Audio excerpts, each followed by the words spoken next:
سورہ مائدہ کی آیت نمبر 49 ہے۔ اعوذ باللہ من الشیطان الرجیم، بسم اللہ الرحمن الرحیم، وَأَنِ احْكُم بَيْنَهُم بِمَا أَنزَلَ اللَّهُ وَلَا تَتَّبِعْ أَهْوَاءَهُمْ وَاحْذَرْهُمْ أَن يَفْتِنُوكَ عَن بَعْضِ مَا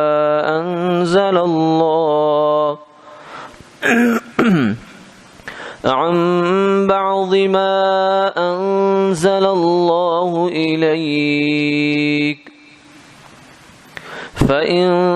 تَوَلَّوْا فَاعْلَمْ أَنَّمَا يُرِيدُ اللَّهُ أَن يُصِيبَهُم بِبَعْضِ ذُنُوبِهِمْ وَإِنَّ كَثِيرًا مِّنَ النَّاسِ لَفَاسِقُونَ أَفَحُكْمَ الْجَاهِلِيَّةِ يَبْغُونَ وَمَنْ أَحْسَنُ مِنَ اللَّهِ حُكْمًا لِقَوْمٍ يُوقِنُونَ۔ صدق اللہ العظیم۔ اور اے محمد صلی اللہ علیہ وسلم، آپ ان کے درمیان فیصلہ کیجئے اس کے مطابق جو آپ کی طرف اللہ نے اتارا ہے۔ آپ ان کی خواہشات پر مت چلیں اور اس بات سے بچتے رہیں کہ جو کچھ اللہ نے آپ پر نازل کیا ہے یہ اس سے آپ کو کہیں بہکا نہ دے۔ پھر اگر یہ لوگ نہ مانیں تو آپ جان لیں کہ اللہ چاہتے ہیں کہ ان کو ان کے کچھ گناہوں کی سزا دیں، اور بہت سے لوگ تو نافرمان ہوتے ہیں۔ اب کیا یہ لوگ جاہلیت کا حکم چاہتے ہیں؟ اور یقین کرنے والوں کے لیے اللہ سے بہتر حکم کس کا ہو سکتا ہے؟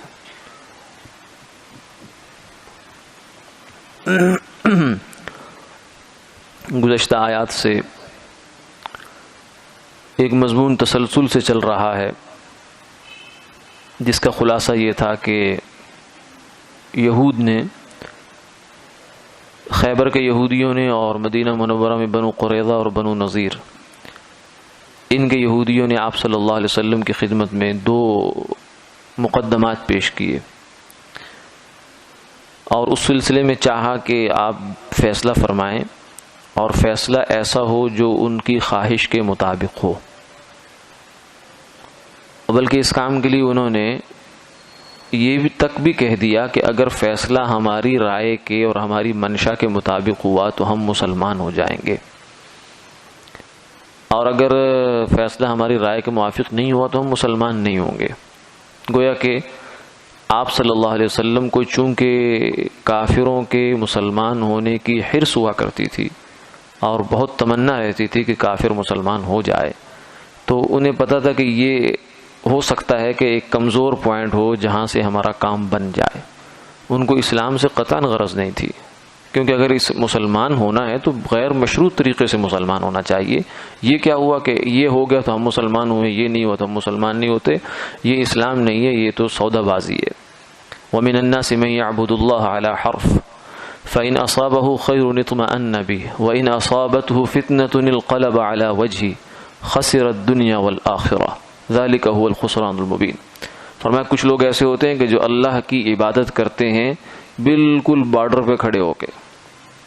اگر انہیں اچھا معاملہ ان کے ساتھ ہو جاتا ہے من جانب اللہ تو پھر تو بڑے خوش ہوتے ہیں، مطمئن ہو جاتے ہیں، اور اگر کوئی آزمائش آ جاتی ہے تو پھر الٹے منہ پلٹ جاتے ہیں۔ خسر الدنیا والآخرہ، یہ شخص فرمایا کہ مسلمان نہیں ہے، یہ تو اپنے آپ کو دھوکے میں ڈالے ہوئے ہے، دنیا میں بھی یہ دھوکے خسارے میں ہے اور آخرت میں بھی خسارے کے اندر ہے۔ ذالک هو الخسران المبین، اس لیے کہ اسلام جو ہے وہ تو غیر مشروط اطاعت کا نام ہے،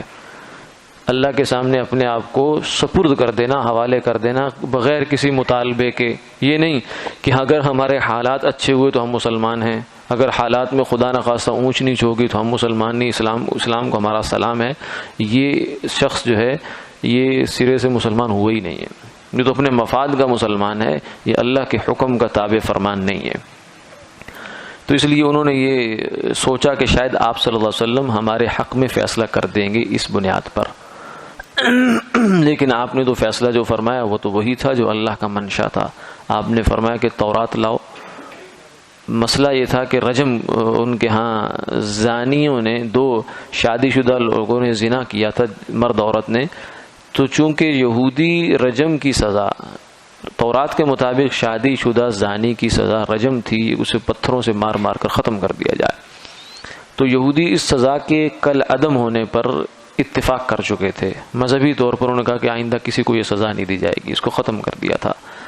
اور اب یہ چاہتے تھے کہ آپ صلی اللہ علیہ وسلم بھی اس کی تائید فرما دیں، لیکن آپ نے اس کی تائید نہیں فرمائی، بلکہ آپ نے فرمایا کہ لاؤ تورات لائی گئی، اور آپ نے کہا اس کے اندر پڑھو کیا سزا ہے، تو وہاں سزا جو تھی وہ کوڑوں اس کی رجم کی لکھی بھی تھی، تو آپ نے فرمایا کہ جو اسی کے مطابق تمہیں حکم ہے۔ اللہ کا حکم بھی یہ تھا، یعنی شریعت محمدیہ میں بھی یہی حکم ہے، یہی سزا ہے کہ اگر شادی شدہ ہونے کے بعد آدمی زنا کرے تو اس کی سزا رجم ہے کہ اس کو پتھروں سے مار مار کے ہلاک کر دیا جائے، ختم کر دیا جائے، چاہے عورت ہو چاہے مرد ہو، اور غیر شادی شدہ ہو تو اس کی 100 کوڑے سزا ہے۔ تو اس کے بعد آپ نے فرمایا کہ اللہ کی تعریف ہے، تمام تعریف اس اللہ کے لیے جس نے مجھے توفیق دی کہ میں نے اس کے ایک مردہ حکم کو زندہ کیا۔ یہودی جس حکم کو دفن کر چکے کہ ختم کر چکے تھے اپنے خیال میں، اللہ نے مجھے توفیق عطا فرمائی کہ میں نے اس کو زندہ کیا۔ تو اس موقع پر جو یہودیوں کی گفتگو ہوئی آپ صلی اللہ علیہ وسلم سے، اسی کا بیان آج کی آیات میں بھی ہے۔ فرمایا کہ آپ میرے محبوب ان کا جو فیصلہ ہے آپ شریعت کو، قانون کو سامنے رکھ کر کریں جو اللہ کا اصول اور دستور ہے، آپ اس چیز کے ان کے بہکاوے میں، ان کے جھانسے میں نہ آئیں کہ ہم مسلمان ہو جائیں گے اور یہ ہو جائے گا اور وہ ہو جائے گا۔ آپ کا جو سامنے جو شریعت کا اصول ہے بس اس کی پاسداری آپ کی ذمہ داری ہے، اس پاسداری کے نتیجے میں کوئی مسلمان ہوتا ہے تو ہوتا ہے، بہت اچھی بات ہے، ہو جانا چاہیے، لیکن اگر کوئی نہیں ہوتا تو شریعت کا اصول قربان نہیں ہوگا۔ جیسے مشرکین مکہ نے کہا کہ کچھ آپ ہماری بات مانیں، کچھ ہم آپ کی بات مانتے ہیں، ایک سال آپ ہمارے بتوں کی عبادت کریں، ایک سال ہم آپ کے خدا کی عبادت کریں گے، یعنی ہاف مسلمان ہو جائیں گے ہم بھی، اور آپ کچھ نیچے اتریں اور ہم کچھ اوپر چڑھتے ہیں، یعنی ہم بھی بتوں سے دستبردار ہوتے ہیں ایک سال کے لیے، اور آپ اپنے خدا سے دستبردار ہو جائیں ایک سال، توحید سے دستبردار ہو جائیں ایک سال کے لیے۔ تو آپ نے فرمایا قل یا ایھا الکافرون لا اعبد ما تعبدون ولا انتم عابدون ما اعبد ولا انا عابد ما عبدتم ولا انتم عابدون ما اعبد۔ کفر کا اور اسلام کا آپس میں سمجھوتا نہیں ہو سکتا، کیونکہ وہ دن ہے، وہ رات ہے، وہ آگ ہے، وہ پانی ہے، وہ شر ہے، وہ خیر ہے، تو خیر اور شر آپس میں کیسے جمع ہو سکتے ہیں؟ اس لیے کفر اور اسلام آپس میں کبھی جمع نہیں ہو سکتے۔ اس لیے آپ نے فرمایا اللہ تعالیٰ نے اصول دے دیا کہ یہ مسلمان ہوتے ہیں تو اپنے فائدے کے لیے ہوں گے، نہیں ہوتے تو اپنا نقصان کریں گے۔ میرے محبوب آپ کو اصول بدلنے کی ضرورت نہیں ہے، اس لیے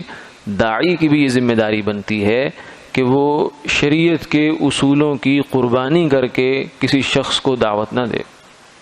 وہ دعوت دے تو شریعت کے اصولوں کے اندر رہتے ہوئے اس کو دعوت دینی چاہیے۔ یہ نہیں ہے کہ وہ شریعت کا حلیہ بگاڑ دے اس خیال سے کہ جناب چلو کوئی لوگ مسلمان ہو رہے ہیں، لوگ اسلام پر آ رہے ہیں تو شریعت کا جو ہے وہ مزاج ہی ختم کر دیا جائے، اس کو اصول ہی ختم کر دیے جائیں، تو یہ نہیں ہوگا۔ اسلام اگر کسی نے لانا ہے تو وہ اسی شریعت پر آتے ہوئے اسلام لائے گا۔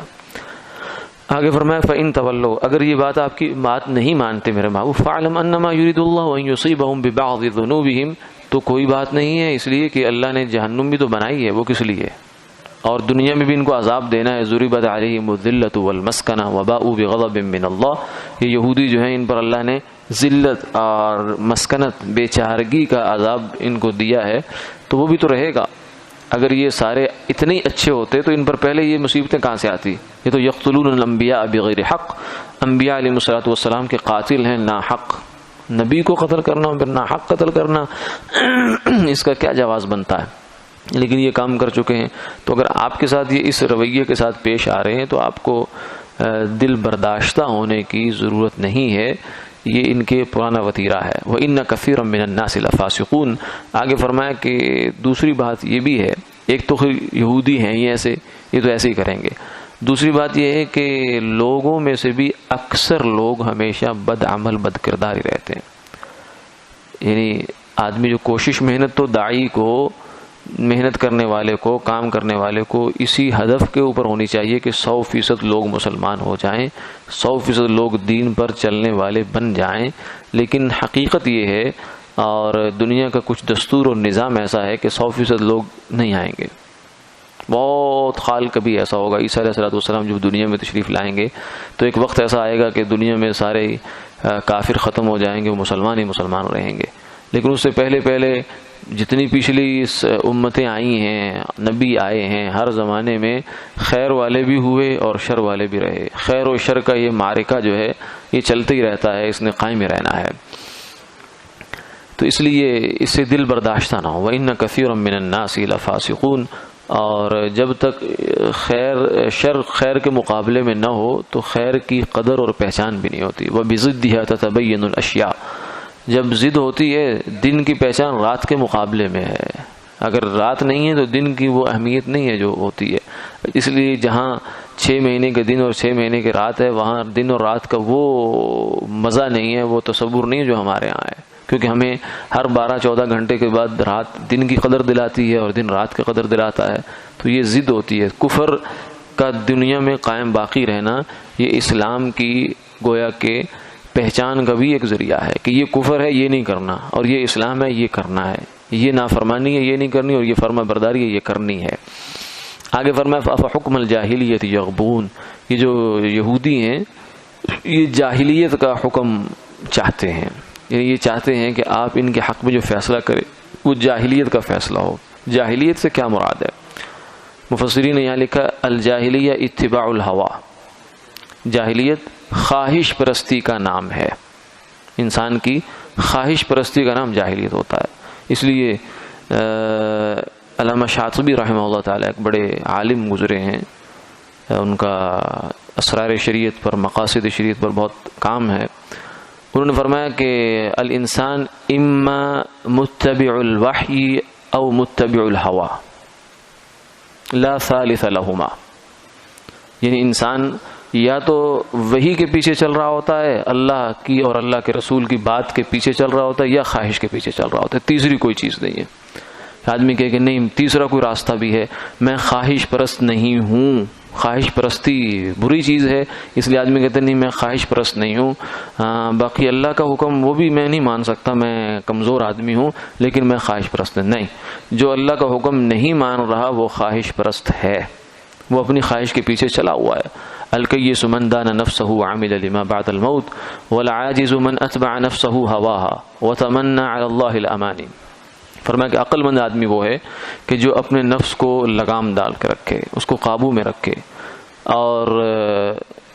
وعمل لما بعد الموت، اور مرنے کے بعد جو زندگی آنے والی ہے اس کے لیے کچھ تیاری کر لے۔ اور بے وقوف آدمی وہ ہے جو اتبع نفسہ ہواها، اپنے نفس کو، اپنے جی کو کے پیچھے چل پڑے، خواہشات کے پیچھے چلتا رہے حتیٰ کہ عاجز آ جائے، تھک جائے، ہار جائے، لیکن خواہشات کا پہاڑ کبھی سر نہیں ہوگا۔ اس لیے کہ خواہشات وہ چیز ہے کہ ایک پوری ہوئی تو اگلی سر اٹھا کے کھڑی ہوتی ہے، اس ایک خواہش کے نتیجے میں 10 خواہشیں اور جڑی ہوئی ہوتی ہیں، تو کس کو انسان پورا کرے گا؟ اس لیے خواہشیں تو کبھی پوری ہوتی نہیں ہیں۔ تو فرمایا کہ وَتَمَنَّى عَلَى اللَّهِ الْأَمَانِي، اللہ کے لیے تو کچھ کیا نہیں ہے، خواہشات کے پیچھے چلتا رہا اور اللہ سے بڑی بڑی امیدیں باندھ رکھی ہیں کہ یہ ہو جائے گا، وہ ہو جائے گا، فلاں ہو جائے گا، فلاں ہو جائے گا۔ بھائی ہوگا تو کام کرنے سے، محض خواہشات سے تو کچھ نہیں ہوتا، خواہشات سے تو خواہش ہی ہوتی ہے۔ تو اس لیے فرمایا کہ جاہلیت یہ ہے اتباع ہوا کا نام ہے، یعنی دین کے مقابلے میں، اللہ کے مقابلے میں، وحی کے مقابلے میں، قرآن اور حدیث کے مقابلے میں کوئی بھی فکر ہو، کوئی بھی فلسفہ ہو، کوئی بھی ازم ہو، کمیونزم ہو، سوشلزم ہو، فلانا ازم، ہیومنزم ہے، اور جناب سیکولرزم ہے، اور لبرلزم ہے، اور فلانا ازم ہے، جتنے ازم بھی ہیں یہ سب خواہش پرستی ہے۔ یہ خواہش ہے، شیطان کا درس ہے، شیطان کی تعلیم ہے جس پر لوگ چلتے ہیں، کیونکہ صحیح راستہ جو ہے وہ وحی کا راستہ ہے، اللہ کا بتایا ہوا اور انبیاء علیہ الصلوۃ والسلام کا راستہ بتایا ہوا، اس کے علاوہ سب جاہلیت ہے۔ اسی لیے قرآن پاک میں فرمایا مسلمان عورتوں کو خطاب کرتے ہوئے 22ویں پارے کے شروع میں، سورہ احزاب ہے، وَلَا تَبَرَّجْنَ وَقَرْنَ فِي بُيُوتِكُنَّ وَلَا تَبَرَّجْنَ تَبَرُّجَ الْجَاهِلِيَّةِ الْأُولَى، اے مسلمان عورتوں، مسلمانوں کی بیویوں، وَقَرْنَ فِي بُيُوتِكُنَّ، اپنے گھروں میں ٹکی رہا کرو، تمہارا اصل مقام گھر ہے، عورت کا گھر اس کی جنت ہے، عورت کی جنت اس کی گھر کی 4 دیواری میں ہے، اس کی جنت باہر نہیں ہے، اس کے کام کا جگہ گھر سے باہر نہیں، اس نے اپنی جنت اسی گھر کی 4 دیواری سے ہی کمانی ہے، یہیں سے دریافت کرنی ہے اس نے، بچوں کی خدمت سے، ماں باپ کی خدمت سے، شوہر کی خدمت سے، خدمت اس کے ذمے اور خدمت سے خدا ملتا ہے۔ وَقَرْنَ فِي بُيُوتِكُنَّ، اپنے گھروں میں ٹکی رہو، وَلَا تَبَرَّجْنَ تَبَرُّجَ الْجَاهِلِيَّةِ الْأُولَى، جیسے پہلی جاہلیت کی عورتیں بن سنور کر، بن ٹھن کر باہر نکلا کرتی تھی، ایسے نہ نکلو۔ تو یہاں بعض علماء نے یہ نقطہ پیدا کیا، انہوں نے کہا کہ قرآن نے کہا الجاہلیت الاولا، تو جو اولا ہوتا ہے اس کا کوئی اخرا بھی ہوتا ہے، دوسرا بھی ہوتا ہے، کوئی اس کا مطلب ہے کہ ایک جاہلیت تو وہ ہو چکی جو اسلام کے آنے سے پہلے تھی، عرب جس کے شکار تھے، پوری دنیا جس کا شکار تھی، قیصر و کسریٰ جس کا شکار تھے، اور ایک جاہلیت جو ہے وہ بعد میں آئے گی، قیامت کے علامات میں سے ہے، اور وہ جاہلیت اس وقت ہے جس میں ہم جی رہے ہیں، کہ دین کے مقابلے میں، اللہ اور اللہ کے رسول کے احکامات کے مقابلے میں پورا ایک نظام زندگی کھڑا کر دیا گیا ہے، جس کے تحت جو ہے لوگ زندگی گزار رہے ہیں، اور عورتیں بے پرد ہو کے پھر رہی ہیں، مرد جو ہے وہ حرام کمائی کے ذریعے حرام افعال اعمال کو دلیلوں کا جواز دے رہے ہیں اور سہارے دے رہے ہیں، اور پوری زندگی گزر رہی ہے۔ تو اس لیے یہ سب خواہش پرستی ہے۔ افحکم الجاہلیت یبغون، یہ جاہلیت ہے، جہالت ہے، علم اور سمجھداری اور فہم جو ہے وہ اللہ کے حکم کے تابع کرنے میں ہے۔ انسان اپنے آپ کو اللہ کے حکم کے تابع کرے، یہ ہے فہم والا آدمی، یہ ہے سمجھدار آدمی، یہ ہے علم والا آدمی۔ اس کے بعد جو ہے وہ بے وقوف ہے، وہ جاہل ہے، جو خواہشات کے پیچھے چلتا ہے وہ جاہل بھی ہے، وہ بے وقوف بھی ہے۔ ومن احسن من اللہ، فرمایا کہ یہ جاہلیت کا حکم کیا ہے، یہ ان کی خواہش کا حکم ہے، اور خواہشوں کے حکم تو پھر ایسے ہی ہوتے ہیں کہ آج کچھ ہے کل کچھ ہے۔ جو لوگ خواہشوں کے پیچھے چلے، جنہوں نے مذہب کو اپنی زندگی سے بے دخل کر دیا، نتیجہ کیا نکلا؟ یہ جو جتنا بھی اس وقت کفر ہے یورپ امریکہ کی شکل میں، ان کے ہاں جانوروں سے بدتر انسان کی زندگی ہو چکی ہے، جانوروں سے بدتر۔ ظاہری ہمیں کچھ سہولیات نظر آتی ہیں، وہ صحت کے حوالے سے یہ ہے، ان کے امن امان قانون یہ وہ فلاں فلاں وہ ہے، لیکن جو ان کی تاریک پہلو ہیں، جو ان کے خوفناک پہلو ہیں اس زندگی کی، وہ کوئی نہیں دکھاتا۔ یہ نہیں دکھائیں گے ہمیں، یہاں ہمارا میڈیا ہماری چیزیں یہ دکھائے گا کہ وہ لوگ بڑی ترقی کر گئے، یہ کر گئے وہ کر گئے، یہ نہیں دکھاتا کہ ان کی لاشیں گھروں سے 35 دنوں کے بعد کیڑے پڑی ہوئی نکلتی ہیں، کیونکہ تنہائی ہے، خاندانی نظام سسٹم تباہ ہو چکا ہے، بندہ اندر مر جاتا ہے، اس کو پانی دینے والا کوئی نہیں ہے، اس کو کفن دینے والا کوئی نہیں، دھونے دہلانے والا کوئی نہیں۔ تو یہ جو تاریخ پہلو ہیں جاہلیت کے، تو یہ سب جہالت کی زندگی ہے، جاہلیت بلکہ اس جاہلیت سے بھی بدتر زندگی گزر رہی ہے۔ تو یہ ومن احسن، فرمایا کہ مسلمانوں شکر ادا کرو اللہ تعالیٰ کا کہ تم اللہ کے حکم پر چل رہے ہو، کیونکہ اللہ سے بہتر حکم کسی کا ہو نہیں سکتا۔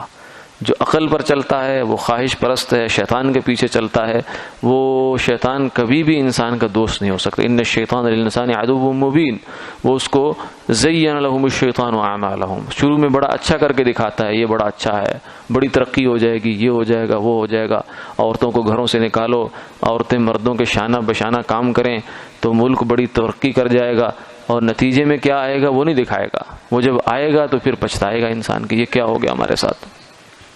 ومن احسن من اللہ حکما لقوم یوقنون، فرمایا کہ اللہ کا حکم اس قوم کے لیے بہت بہتر ہے جو یقین رکھتے ہیں، یعنی جو آخرت پر یقین رکھتے ہیں، اللہ کے حکیم ہونے پر، علیم ہونے پر، خبیر ہونے پر،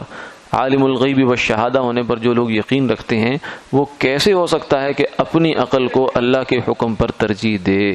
کیونکہ انسان کی عقل ہے ہی کتنی سی، یہ تو اس کی عقل تو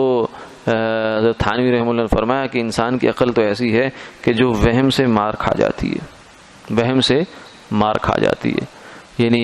ایک کمرے میں اس کی مثال دی گئی، ایک کمرے میں اگر زندہ آدمی ہو تو دوسرا آدمی اس کے ساتھ آرام سے سو سکتا ہے، لیکن اگر وہی آدمی مر جائے تو اسے کہا جائے کہ رات اس کمرے میں گزارو جہاں مردہ پڑا ہوا ہے، تو وہ نہیں گزارے گا۔